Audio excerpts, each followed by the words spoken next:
So what do?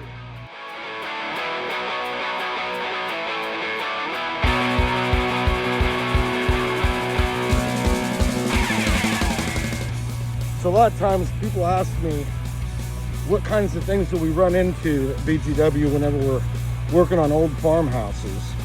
This particular house was originally built in the 1930s, we think.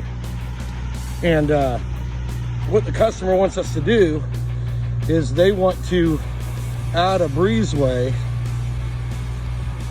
from the house over to the garage. So we're connecting those two roof lines. So I've got to build a two footers that connect the house to the newer pole barn here. That's the new pole barn. This right here was probably built in the 50s or 60s. And then over there, that little piece right there will be tied in too. It's gonna be a complicated roof line. That's an old well house. So I'm on the other side of the house now, and Kevin's checking the footer on that garage, because what we noticed when we began to excavate in preparation for our new footer is this foundation block. Look at that block. You can see a sag there. Okay, so I'm going to walk up, and as you look at this, what they're calling a foundation, it's the footer is only 2 inches deep, and it's not very thick at all. It should be 36 inches in the ground and 8 inches thick. As we go over here to the other garage, looks to be that this foundation is in pretty good shape. So what do?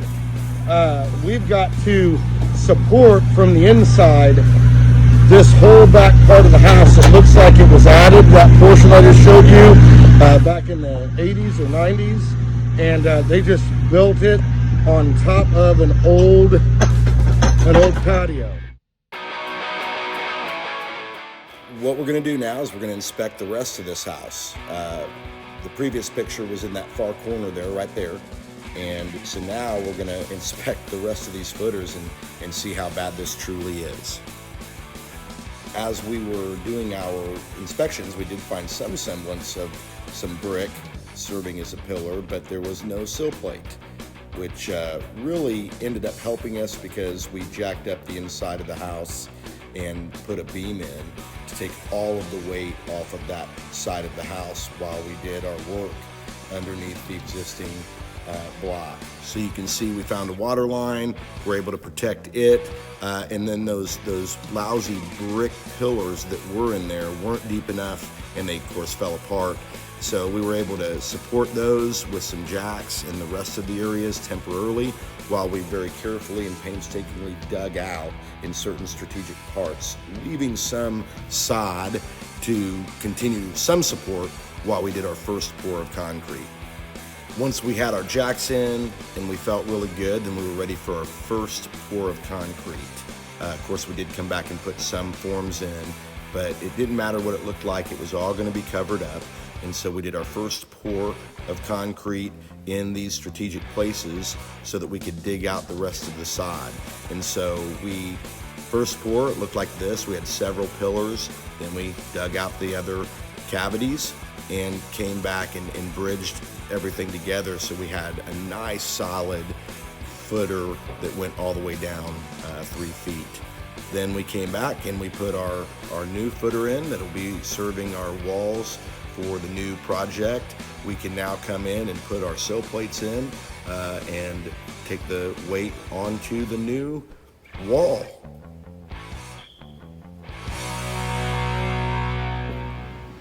So anytime you're working on an old house, I don't care if it's the 1980s or the 1880s, whenever you're doing remodeling, whenever you're opening up walls, there's always a chance that we're going to find something. And in this case, it was one of the worst scenarios that I could have possibly imagined. I've actually never seen this before.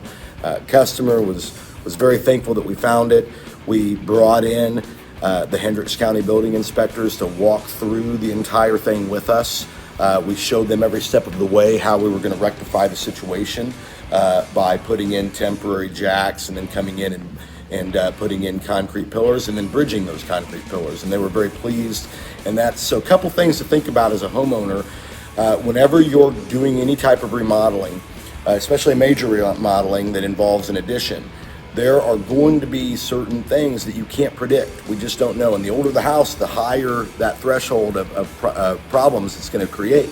I've got other stories that I'll probably talk to you guys about. This is by far the most expensive and catastrophic. But at the end of the day, they now have a good footer. It's no longer a problem for them in the future. They just bought the house in August. And so I felt really bad for them, but they've been wonderful in dealing with it. They were very thankful that we found it and that we were able to correct it.